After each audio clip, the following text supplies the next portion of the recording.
주신 주님 주의 나라 임하셨네. 이 땅 위에 주님께 영광.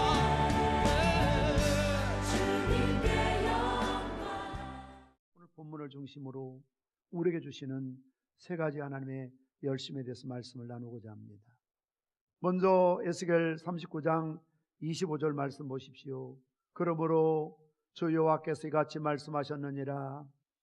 내가 이제 내 거룩한 이름을 위하여 열심을 내어 야곱의 사로잡힌 자를 돌아오게 하며 회복시켜 주시겠다고, 하나님의 열심으로 잃어버린 조국을 다시 찾게 해주시겠다라고 약속하고 계시는 겁니다.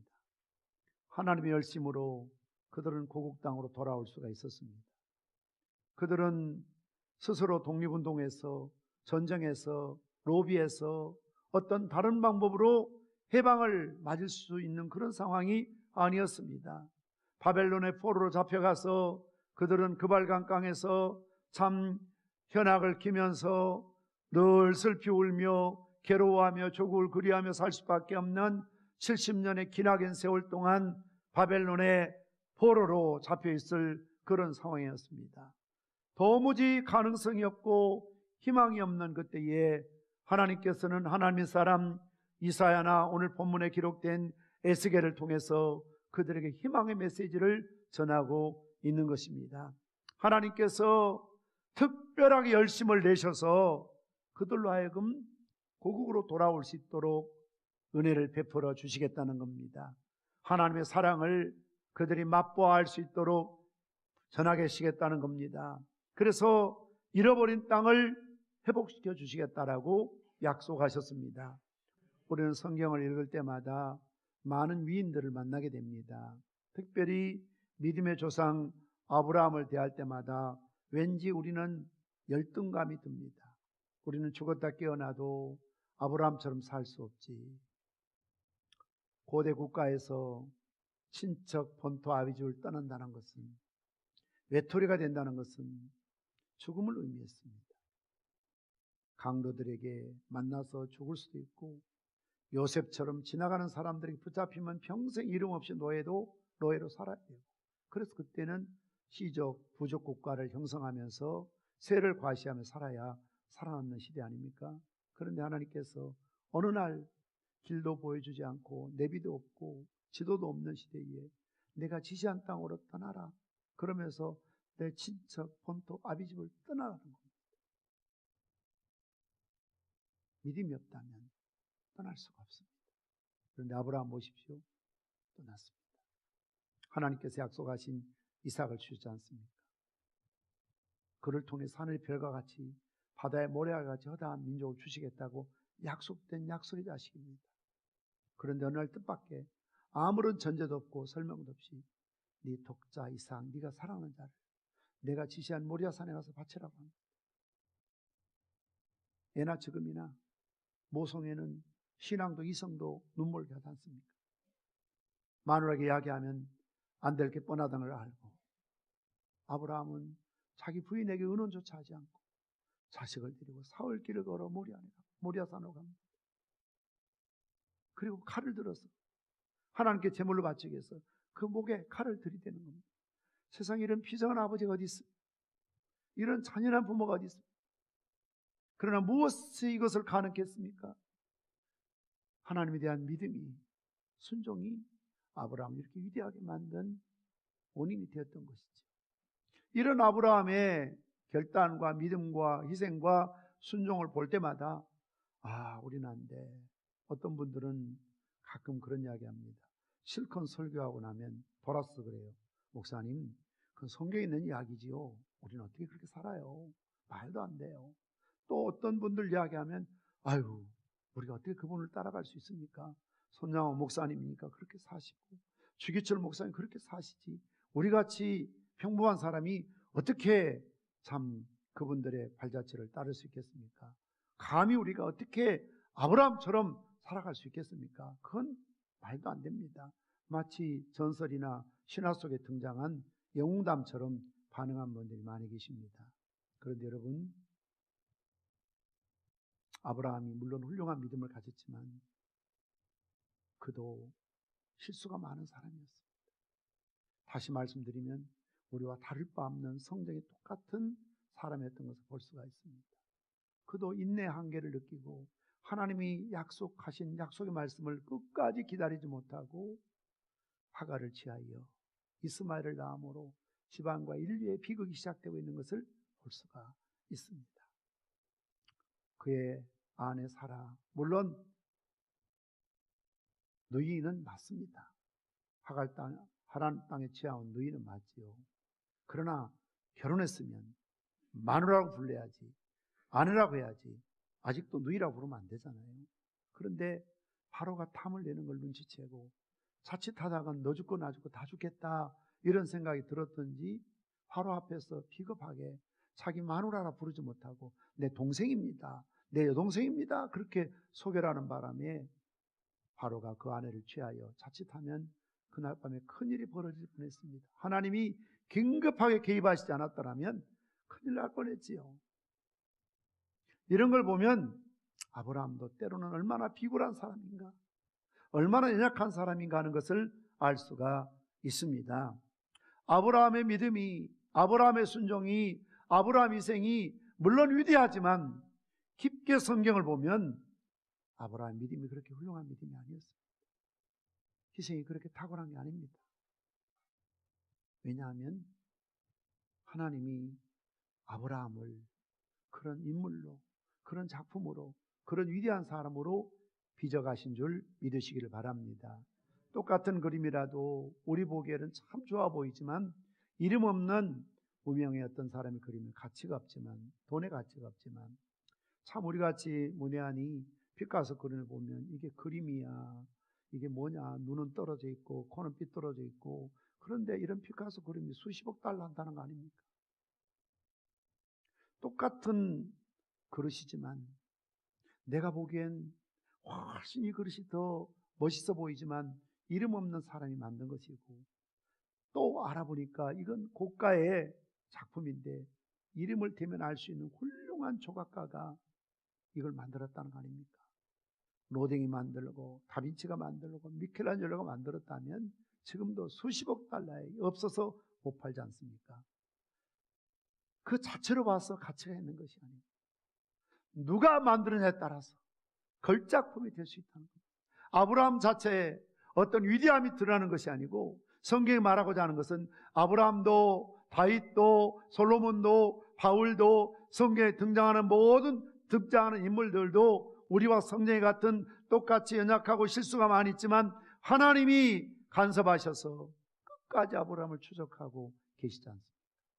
아브라함이 가는 곳에 하나님이 함께 가고 아브라함을 보살펴주고 위기로부터 건져주시고 살려주시고, 아브라함이 실수했지만 오히려 그런 실수를 합력해서 선을 이루시는 하나님의 손길. 다시 말씀드리면 아브라함을 아브라함 되게 변화시키시고 아브라함을 새롭게 하시고 아브라함에게 이런 순종의 믿음을 갖게 하신 하나님의 열심이 위대했기 때문에 아브라함 될 수 있었음을 믿습니다.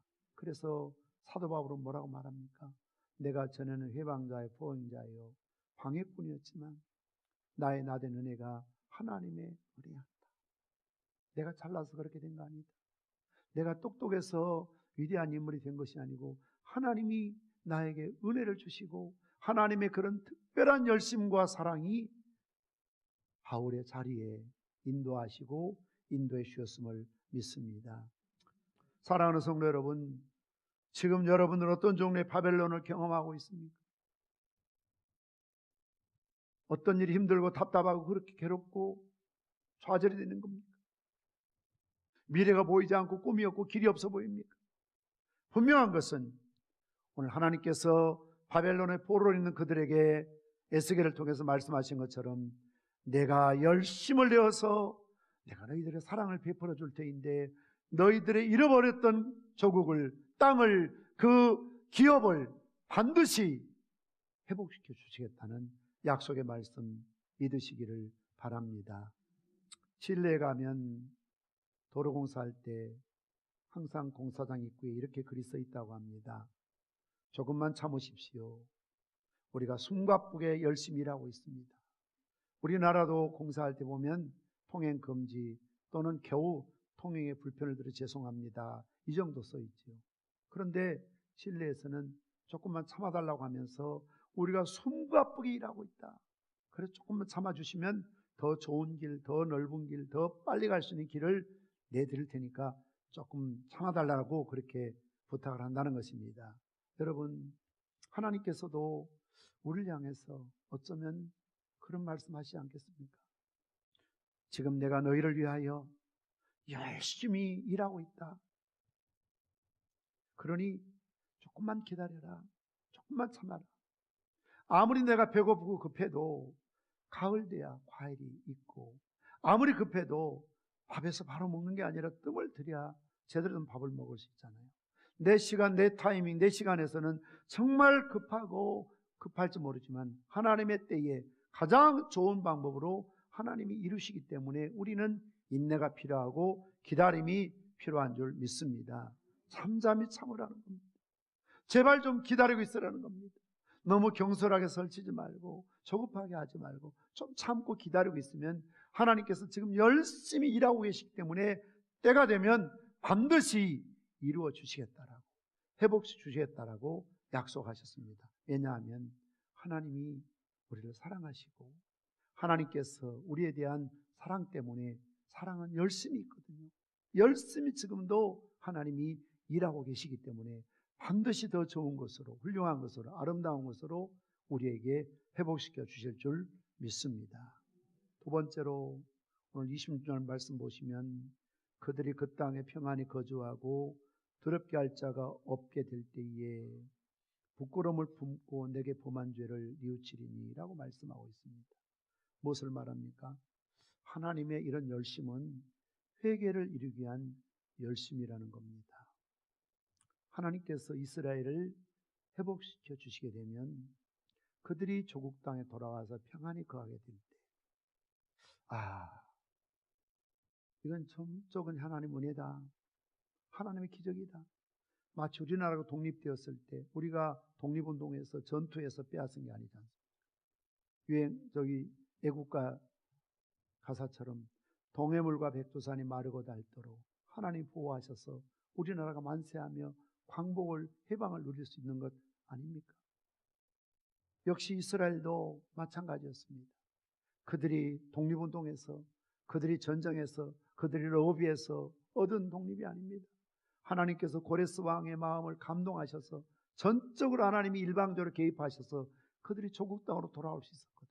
그래서 그들이 지긋지긋한 이 노예 같은 삶을 버리고 고향으로 돌아와서 잃어버린 땅을 찾고 집을 찾고 전토를 찾아서 이제 안전히 거주하게 될 때에 사람이라면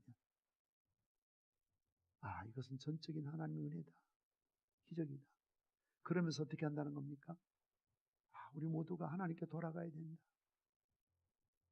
하나님 말씀에 순종해야 된다.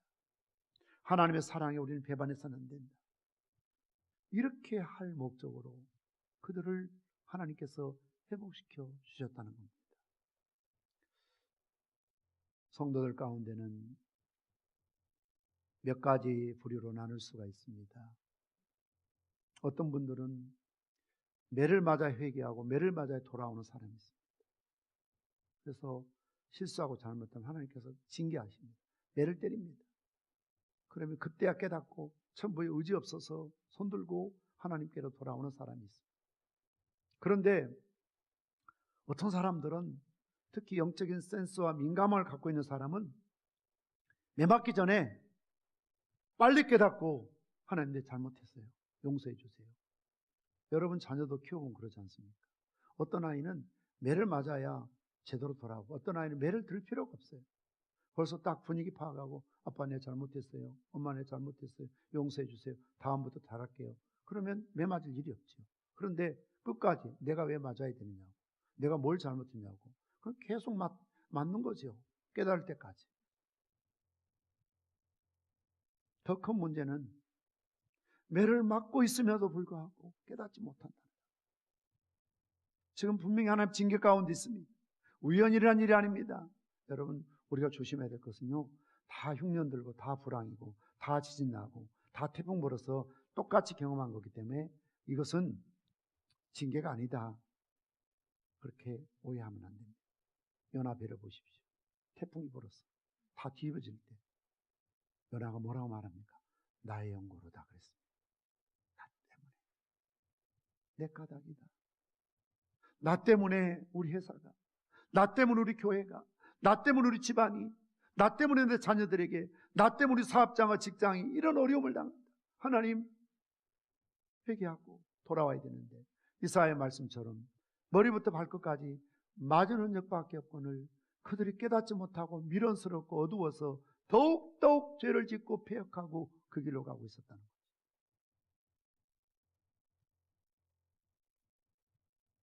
사랑하는 성도 여러분, 여러분 어디에 속한 분들입니까? 매를 맞아야 깨닫고 돌아옵니까? 매를 맞고 있으면서도 아직도 깨닫지 못합니까? 아니면 우리에게도 부족함과 허물과 실수가 있는데 실수하고 부족함이 있을 때마다 빨리 깨닫고 매 맞기 전에 하나님 품으로 돌아와야 합니까?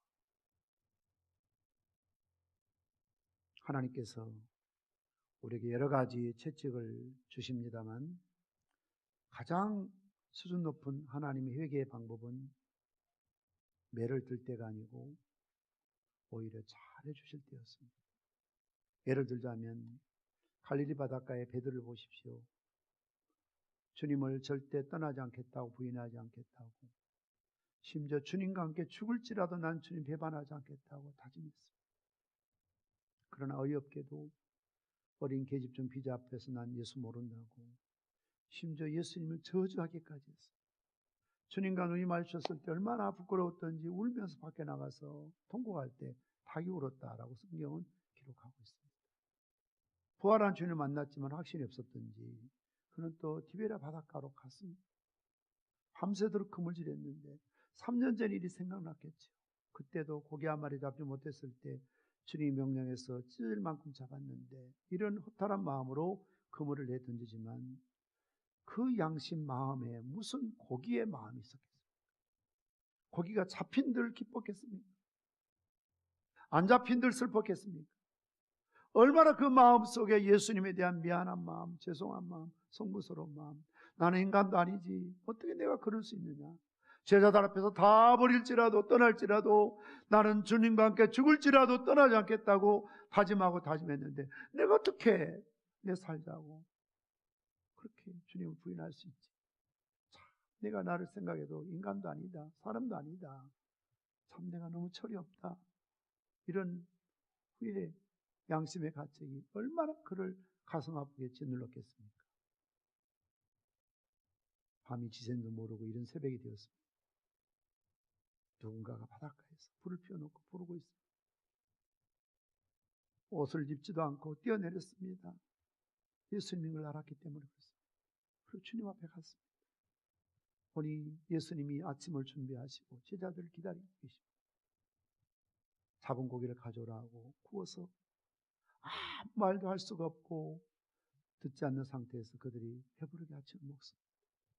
저는 그 장면을 생각할 때마다 밥이 제대로 넘어갔겠는가, 무슨 맛인 줄 알았겠는가. 예수님께서는 단 한마디도 베드로야 네가 어떻게 그럴 수 있느냐, 너 나한테 뭐라고 그랬어? 절대 떠나지 않겠다고, 배반하지 않겠다고, 나와 함께 죽을지라도 주님 배반하지 않겠다고 너 며칠 전에 이야기했지? 그런데 어떻게 네가 그럴 수 있어? 명성이 네가 수제자잖아, 선임이잖아, 선임이 돼가지고 그러면 되겠어? 그럴 줄 알았거든. 그리고 책망할 줄 알았거든. 그런데 주님은 한마디의 책망도 꾸중도 없습니다. 사실 이게 더 무서운 겁니다, 여러분. 괴로운 일이든 기쁜 일이든 모든 것이 하나님께서 우리 마음을 돌리기 위하신 하나님의 사랑에 열심인 것을 깨닫고 좋은 일 앞에서도 괴로운 일 앞에서도 항상 하나님께 마음을 돌이키는 회개 자리까지 나아가야 될 줄 믿습니다. 마지막 세 번째는 하나님의 열심은 세계 구원을 위한 열심이라고 말씀하고 있습니다. 이사야 9장 말씀 보면 주전 740년 전에 예언된 기록된 말씀 아닙니까? 여러분 아무리 잔인하고 모진 이 땅에 부모가 있다 할지라도 내 자식을 돈 주고 팔고 내 자식을 죽음의 자리에 내던질 그런 야박한 인정 없는 부모가 어디 있겠습니까?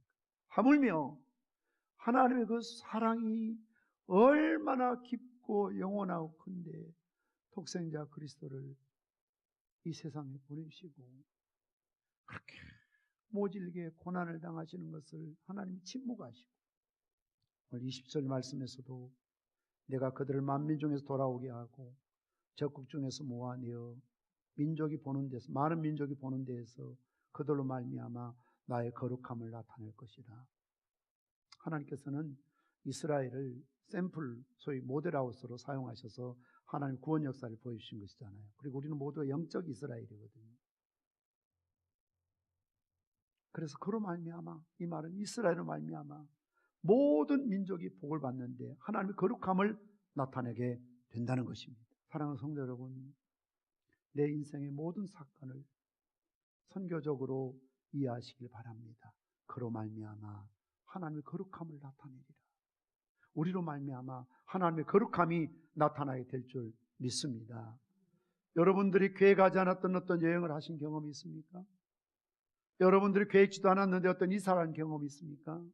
아마 여러분 가운데서도 설마 내가 내 인생의 양산, 더군다나 이 평산 이 지역으로 이사 온다는 것은 사전에 없고 꿈에도 없는 일인데 어쩌다 보니까 여기까지 오셨다라고 생각하시는 분 계십니까? 사실 저도 그랬습니다. 30여 년 전에 저 개척하러 온 사람 아닙니다. 이 지역에 목회하러 온 사람 아닙니다. 부산에 모교에 교육전사를 쓰면서 아무래도 시내에 있으면 아이들 생활하고 힘드니까 시골로 가고 좀 그런 유혹이 없는 데서 애들을 키우고 싶어서 이 지역으로 들어왔습니다. 그러니 지금 생각해 보는데 그건 내 생각이었고 하나님은 이 지역 복음화시키라고 선교하라고 전도하라고 영혼 구원하라고 나를 앞서 보내셨구나. 마치 요셉처럼. 에스더가 황후가 된 것은 자기 영광을 위해서가 아니었다는 것이죠. 아수르의 왕 조국이 어려웠을 때 죽으면 죽으라는 각오로 들어가서 조국을 구하도록 이때를 위함이 아닌가라는 말처럼 하나님 그런 사명으로 부르셨다는 것이죠. 하나님의 열심이, 하나님의 사랑이 우리로 하여금 어느 곳에 있든지 우리로 말미암아 하나님의 영광을, 하나님의 거룩함을 드러내기 위해서 불러주셨음을 믿습니다. 말씀의 결론을 맺습니다. 우리가 하나님의 열심을 믿어야 합니다. 나를 향해서 하나님이 부지런히 일하고 계십니다. 그러니 좀 참고 소망 중에 인내해야 합니다. 하나님의 열심을 이해해야 합니다. 내가 이해하지 못한다고, 알 수 없다고 불평 원망하면 안 됩니다. 우리 마음을 세상에서 하나님께로 돌려야 하는 것입니다. 하나님의 열심을 깨달아야 합니다. 그래서 우리는 하나님의 도구로 하나님 앞에 헌신할 수 있도록 노력해야 합니다. 또한 하나님의 열심으로 우리도 주신 열심을 가지고 세상 속으로 들어가서 교회를 위해서 충성하며 봉사하며 헌신해야 합니다. 노인대학을 위해서, 또 아동센터를 위해서, 행라점을 위해서, 또 비마포나 이런 모든 사역을 통해서 남다른 열심을 갖고 충성스럽게 일함으로 그것을 통해서 하나님의 영광이 드러나야 될 줄 믿습니다. 그런 하나님의 열심을 우리가 깨닫고, 내가 이 자리에 서게 된 것은, 오늘날께 서게 된 것은 내가 잘나고 똑똑해서가 아니라 하나님이 남다르게 나를 사랑하셔서 나에 대한 열심 가닥에 내가 실족하지 않고 망하지 않고 실패하지 않고 저주받지 않고 죽지 않고 오늘 이 자리까지 오게 된 줄 믿으시기를 바랍니다. 생명의 말